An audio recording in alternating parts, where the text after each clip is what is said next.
There is a lot of stuff to cover in this update. In this video, we're going to go over balance changes, and there are a lot of them. We'll cover the new 6 hypercharges, as well as go into detail of what the SpongeBob power-ups are actually like at each of the 3 different levels. I'll explain how to unlock all of the SpongeBob skins and cosmetics, and show you all of the animations for all of the skins, including winning, losing, and attacks and supers. Of course, that also includes gem prices. Our favorite part. Don't forget to use code Kairos in the Brawl Stars shop. Let's start off with balance changes. Grom is getting 2 buffs. First is an 8% buff to his attack damage. Excluding his star power, at max level, this damage is increasing from 2,120 to 2,280. Now, this is a significant buff that will allow Grom to take out 21 brawlers in the game with 1 less ammo. Additionally, his supercharge rate is getting a 17% buff.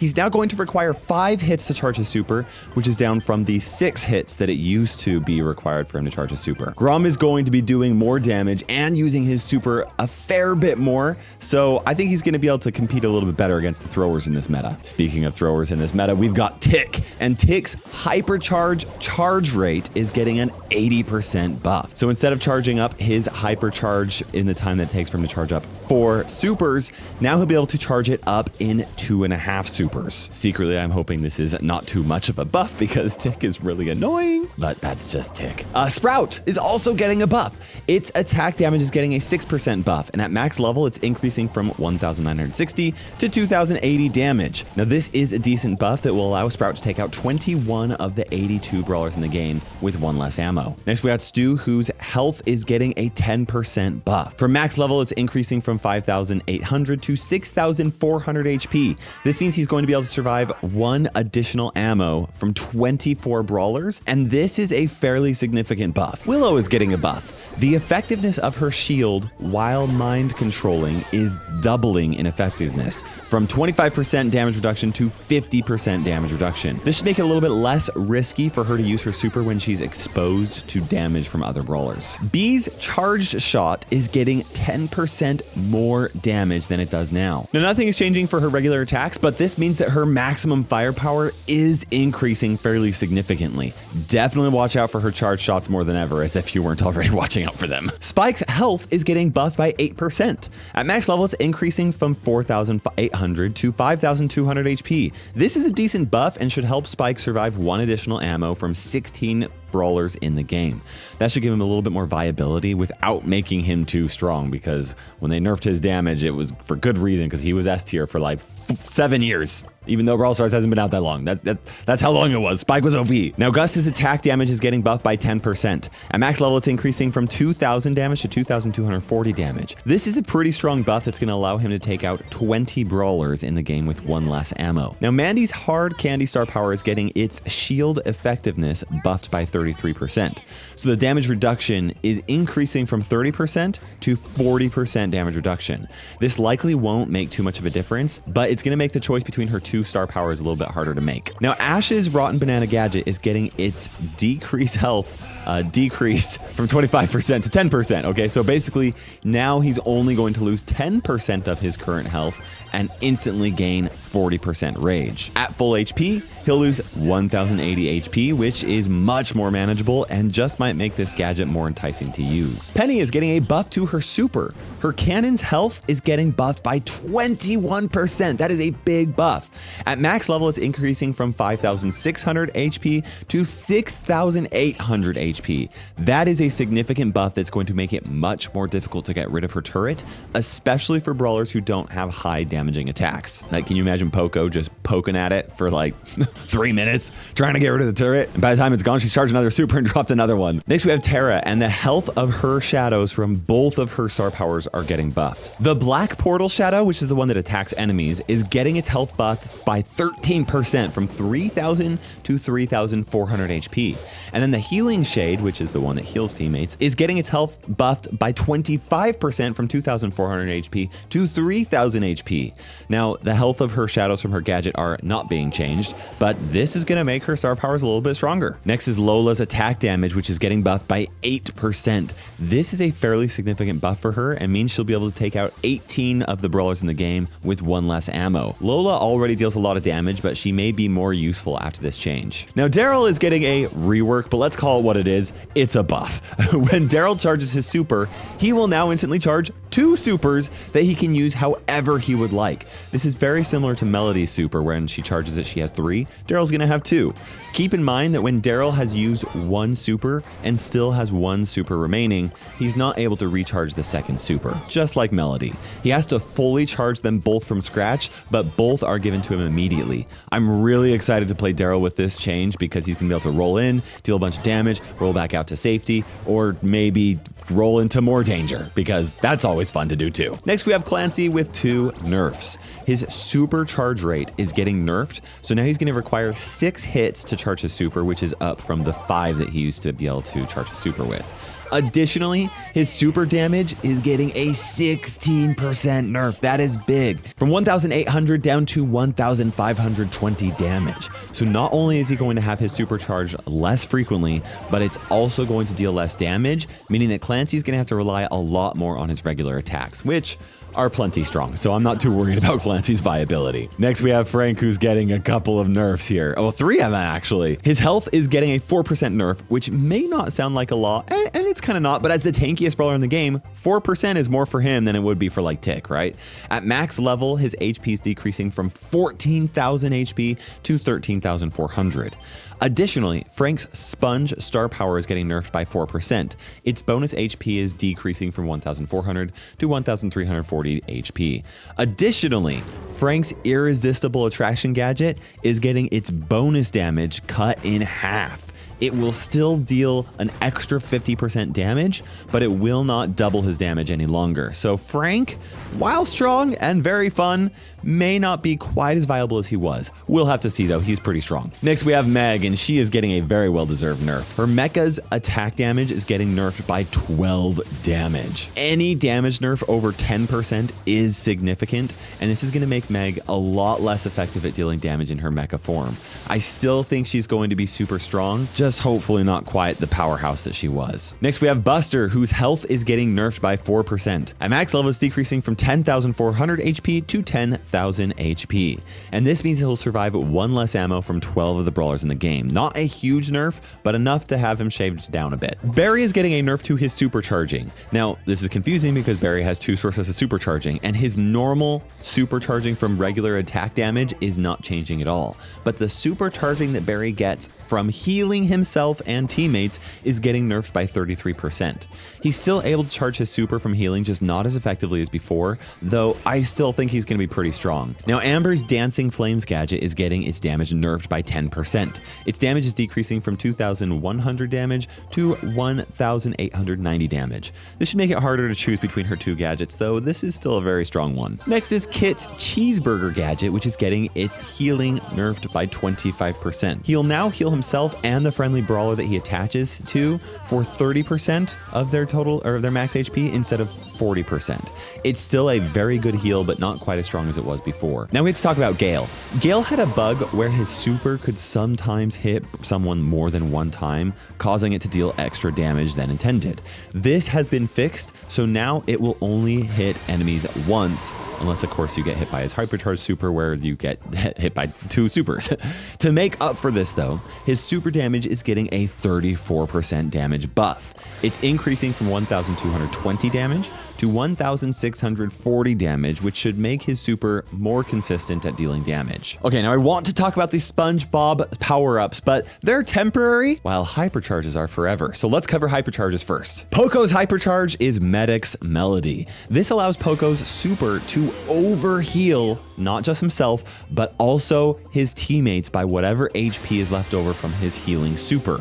While Hypercharge, that is an additional 4,200 HP stacked. Now, if himself or teammates are below their max HP, it'll heal just like normal. If they are missing 4,200 HP, it's just gonna heal them. But what I really like about this is that Poco can freely heal his teammates and benefit from it even if he's at max health. You don't have to worry quite so much about timing it perfectly so that it happens after people have taken damage, right? You just overheal them and it's great. Surprisingly, Poco's super doesn't actually heal any more than normal while he's actually Hypercharged. It's his normal 4,200 HP healing. Next, we have Mortis's Hypercharge, which is Blood Boomerang. This makes Mortis's super return back to him, allowing for double damage and double heal. healing. And since the healing from his super is actually really good, this is pretty huge. He's also obviously more likely to kill more enemies with it too, which can trigger healing from his creepy harvest star power, giving him even more survivability in scary situations. Now the super does return back to Mortis as well, which means that you can continue dashing and moving around to kind of like make the super hit enemies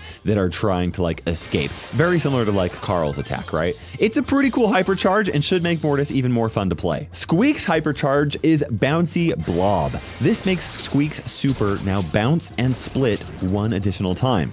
This is going to make Squeak's super cover an absolutely massive area, and it will be way harder to dodge because of it. Like before, you could pretty much like, if a skilled player could dodge Squeak's super, but now it's gonna be pretty hard. Now, if you bounce the super off of a wall, you can get it to land in the same place twice, though this does take some like perfect positioning. But if you do that right against the big boss, it deals 27,500 damage.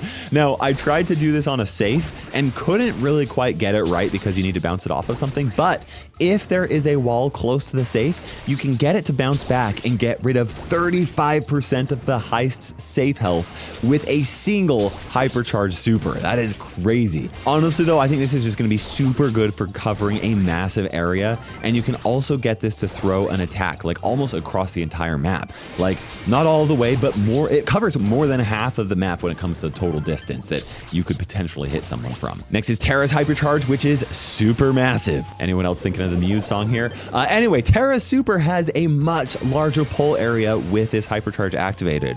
Here you can see the comparison of her super with and without her hypercharge to give you an idea of how much easier it's going to be to pull enemies with her super and pull more than one enemy because of the extra range it has. Her regular super can't pull a few of the bots in like the swarm test, but if you position her hypercharge super just right, she's able to clear all of them with a single super, which is pretty fantastic. In fact, if an enemy is within range, an auto-aimed hypercharge super is impossible to dodge unless they have some sort of a jump or a dash ability. Next is Nani's hypercharge, which is Big Peep.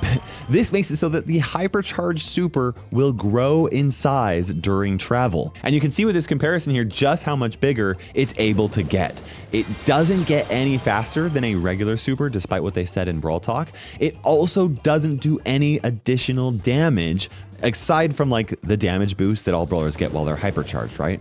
It also remains just as easy to control when it starts and is just as difficult to control near the end of its life when it's going really fast and turning is difficult. But this does mean that it will be significantly easier to hit enemy targets with, especially as it reaches max size. And in a game of knockout, this absolutely could be the reason that somebody wins. Surge's hypercharge is level 5. This unlocks Surge's level 5 upgrade. And what's really interesting is that he will reach max form even if he uses this hypercharged super from his level 1 state.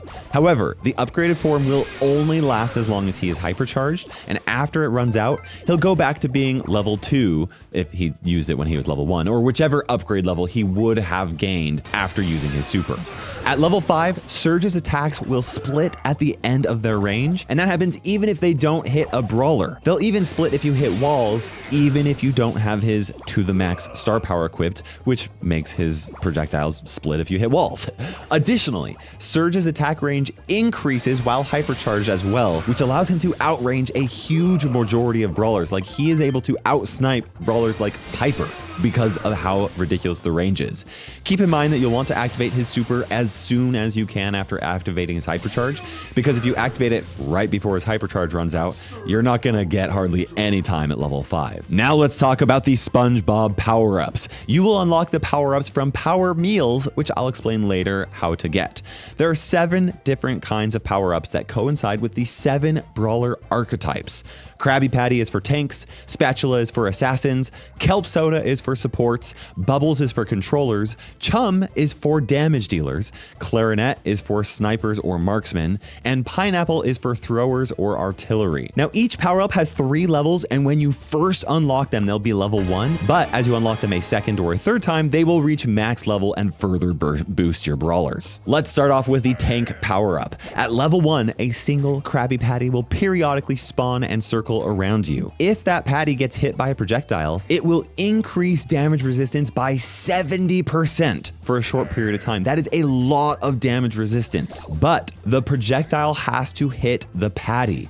And at level 1, it's easy to miss because it's only covering one tiny side of the brawler. But the patty will also absorb all damage from one non-piercing projectile when it activates. So that can be super helpful because a Piper shot at full damage could hit the patty and you will take 0 of it and then receive damage reduction by 70% for the next few seconds. At level 2, you get a second Krabby Patty to orbit around you, making it more likely to trigger more often.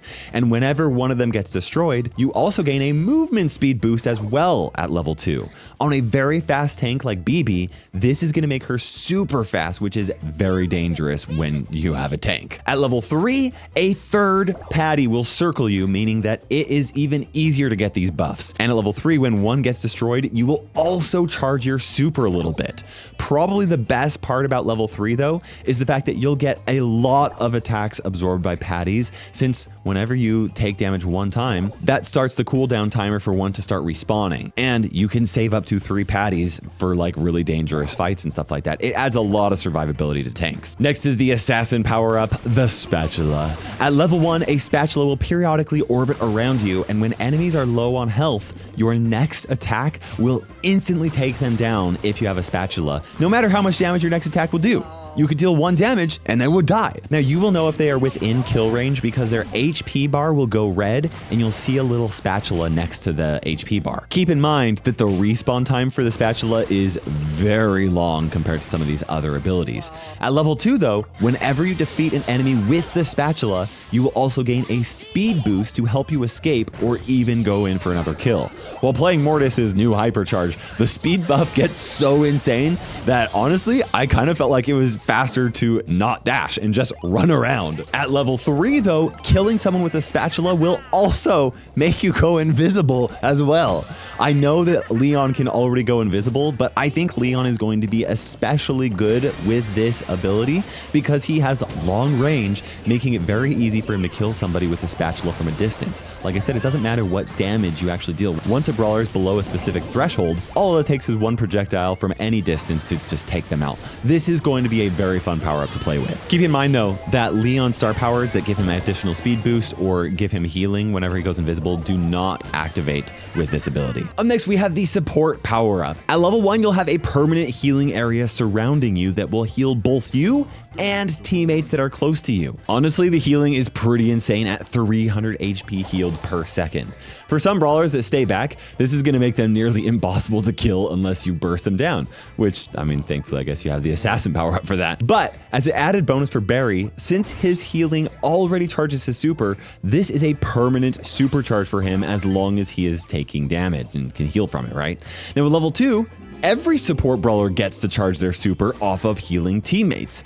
Keep in mind that the bigger the heals, the more their super will charge up, and more super means more heals, which means more supers. Now, with level 3, whenever you use your super, you will also spawn a power cube that will increase the HP and damage of yourself or a teammate, whoever picks it up. Keep in mind, though, that enemies can pick up the power cubes. Also keep in mind that unlike in Showdown, if you die with a cube, it doesn't drop for somebody else to pick up. Next is the controller power-up. At level 1, your attacks will leave a trail of bubbles on the ground that will damage enemies who pass over them. It's only 300 damage, but it's still something you have to keep in mind. You'll see a little charging bar underneath your ammo that will let you know whether or not your next attack will spawn bubbles. In the build that I was playing, it was a little bit buggy and sometimes the bar is not there and sometimes you just have a little icon you just have to look for. Keep in mind that the brawler's range does matter for this. So Sandy's bubbles don't go as far as Mr. P's bubbles. And Willow's attack will actually spawn bubbles even if she throws her attack over an enemy. Now at level 2, the attacks will leave a large trail of bubbles on the ground. More bubbles means more control. Interestingly, the trail of bubbles continues wherever you aim. Even if Jesse's shots bounce off of a target, they just continue going in that direction. Now for level 3, at the end of the trail of bubbles, an explosion releases even more bubbles, giving you even more control control over the area. As you can see, this is going to be super annoying for the enemy team to deal with, especially in game modes like Gem Grab or Hot Zone, where area control is so important. Next is the Damage Dealer power-up. Now at level 1, hitting an enemy will give you a chum ball and will give you homing projectiles for a short period of time. You'll see a little icon underneath the ammo so you know that it's working, and your brawler will have a glowing aura around them while it's active. The homing projectiles are honestly super strong, making it way easier for you to hit your targets. Colt's gonna go from a really difficult and high skill cap brawler to like the easiest brawler to play ever. Now at level 2, in addition to homing projectiles, you also get increased movement speed for a short time. It's a simple boost that will make skilled players very strong. And at level 3, whenever the chum ball hits, you'll also heal 800 HP to help you stay alive, and that's 800 HP no matter which brawler you're playing. So low HP brawlers, that's a significant heal for them. Next is the Marksman power-up, or snipers. I call them snipers. At level 1, after a cooldown, your next attack will pierce through environments and destroy them. You'll know that your next attack will break walls when you see the musical notes circling around you. This is really good for pretty much every sniper, though you will have to be a little bit careful about not destroying walls that you want to keep up, like especially in Brawl Ball, right? Because you don't have control about which attacks go and which do not. You kind of have to like pay attention. Now, at level 2, in addition to piercing environments, the attack will also deal 30% more damage. And on a brawler like Piper, who can deal a lot of damage with a single shot, 30% is insane. Now, for some reason, it seems like the ability doesn't match with B's charged attack. It only works with her regular ones, though I still think it's going to be strong on her because increased damage is really excellent for B.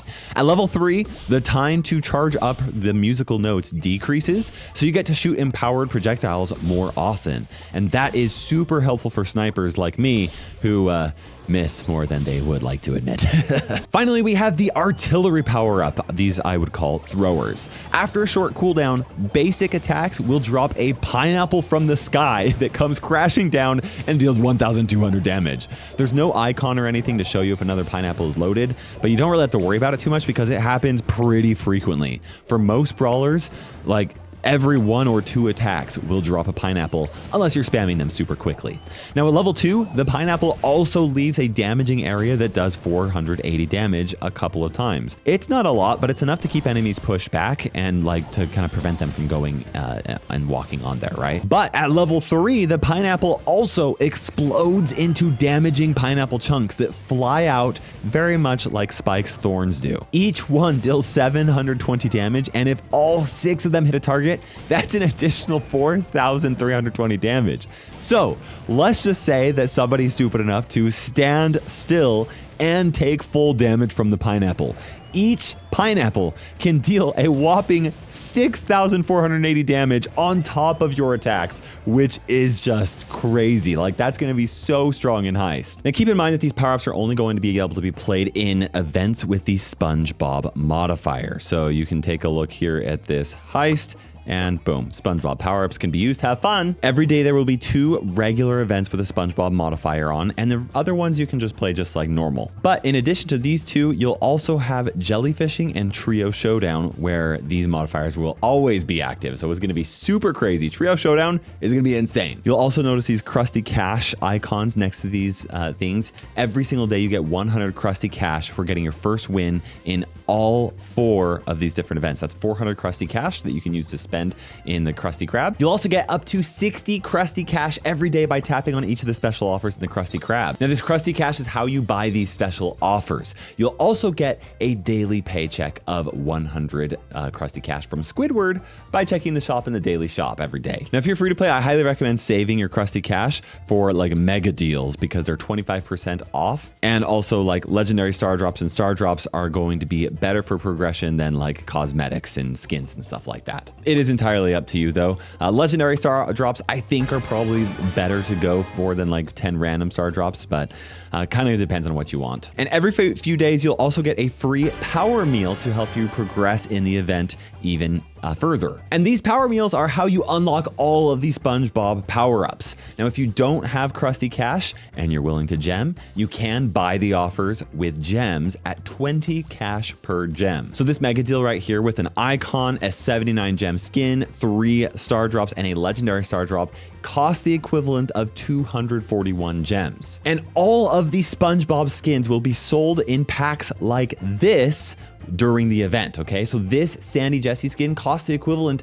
of 506 gems, and she, along with Mr. Krabs Tick, are super rare skins, so I imagine the Plankton Daryl and Patrick Buzz skins are gonna cost even more since they are epic skins, though it may actually completely depend on what comes in the offers. So if you want all of the skins, it's going to be expensive, but you will be getting some progression on top of it, and a much more fun time with all of these power-ups that you'll have, like, so yeah. Also, I will say that I really like that these skins aren't locked behind RNG like mega boxes or monster eggs. Okay, now it is time to reveal all of the skins coming into the game, including their cost and their animations. Squidward Mortis is the Brawl Pass season skin, and the Brawl Pass Plus owners will get the pink and blue color variations. Now, rather than describing all the skins, I'm just going to tell you their costs and let you see all their animations. It saves me a lot of time doing that, and then I can use that time to focus on update sneak peeks that I still need to work on.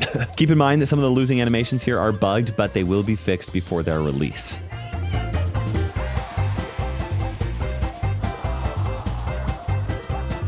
Now, SpongeBob El Primo is a mythic skin. Players in an active club will be able to get this skin for free by collecting Krusty Cash with your club. You'll need to be in an active club though.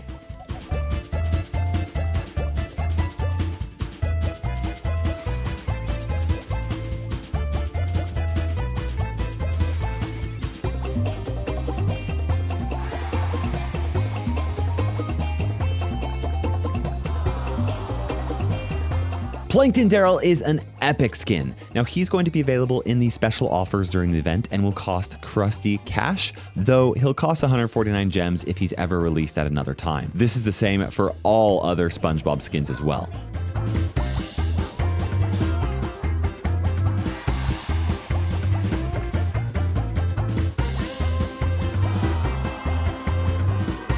Sandy Jessie is a super rare skin and will cost Krusty Cash during the event, and 79 gems if she's ever released later.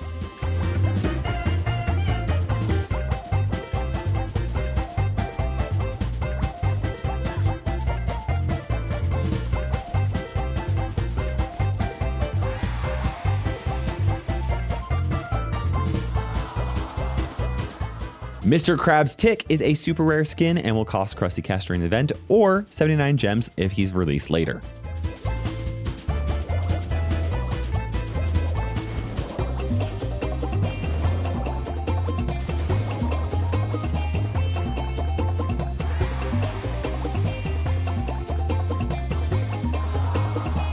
Patrick Buzz is an epic skin and will cost Krusty Cash during the event, or 149 gems if he's released later.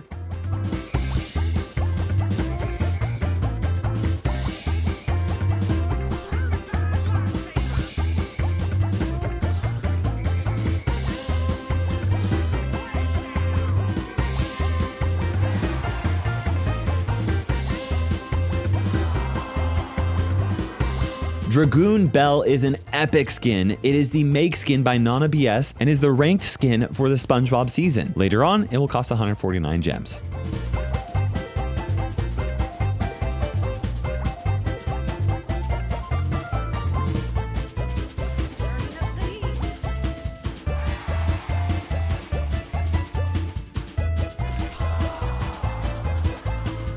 Now let's go over the Scary Tales season skins, starting off with Skeletal Surge, the Brawl Pass skin for the season. There will also be villainous and anti-hero skin color variations for Brawl Pass Plus owners.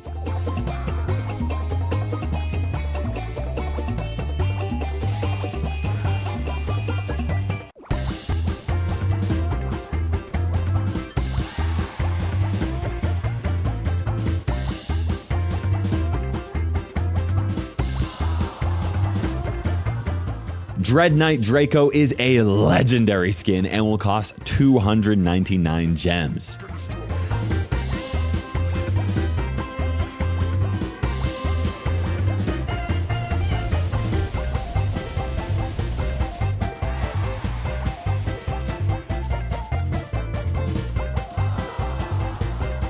Malicious Mandy is an epic skin and will be the ranked skin for the Scary Tale season, and eventually will cost 149 gems if you don't get it from ranked boxes.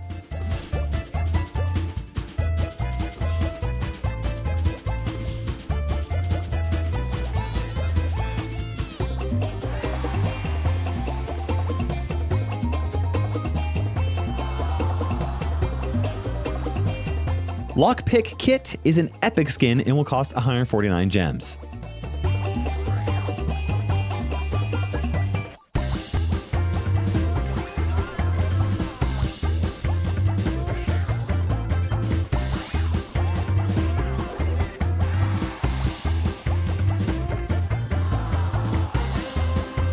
Nightmare Nani is an epic skin and will cost 149 gems.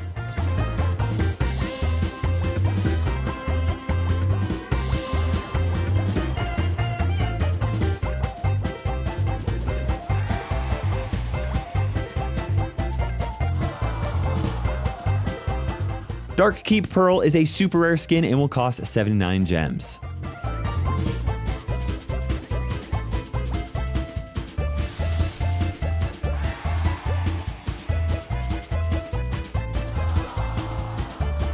Possessed Poco is a mythic skin and will cost 199 gems. This is definitely Poco's best skin in my opinion.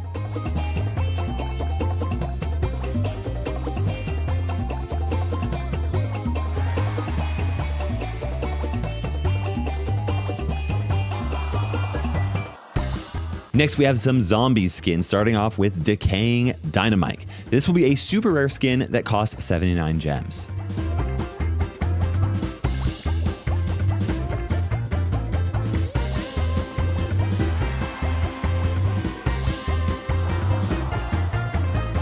Gruesome Gus is a super rare skin that will cost 79 gems.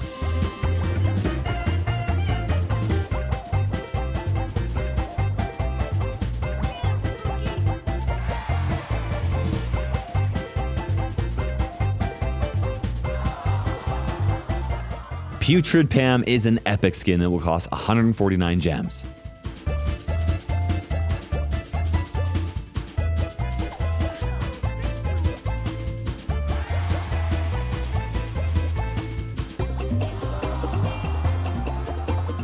Next are 3 Harvest Festival skins, starting off with Moon Guardian Crow, a mythic skin that will cost 199 gems.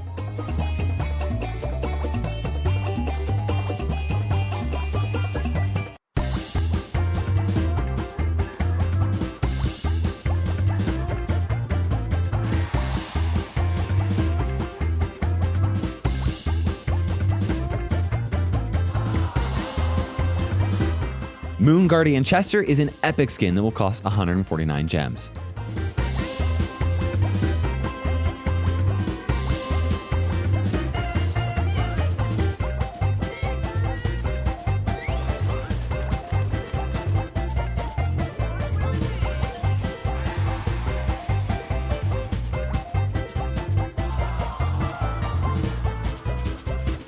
Moon Guardian Hank is a super rare skin that will cost 79 gems.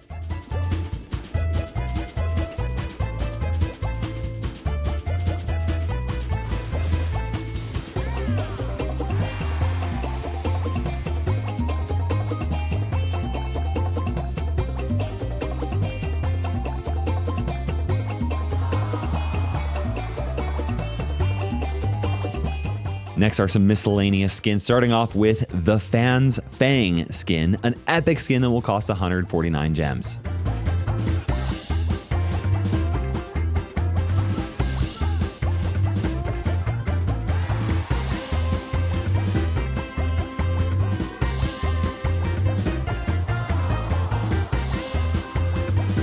Red Jacket Rico is a rare skin and will cost 29 gems. He does not have any other animations. Vamprimo is a rare skin that will cost 29 gems as well. And Cuckoo Colette is a rare skin that will cost 29 gems. I would super appreciate you guys using code Kairos in the Brawl Stars shop if you make any purchases this season for all of those skins. Make sure you subscribe for the Mo Olympics and the Kenji Olympics, as well as all future updates, sneak peeks. We'll see you in the next video.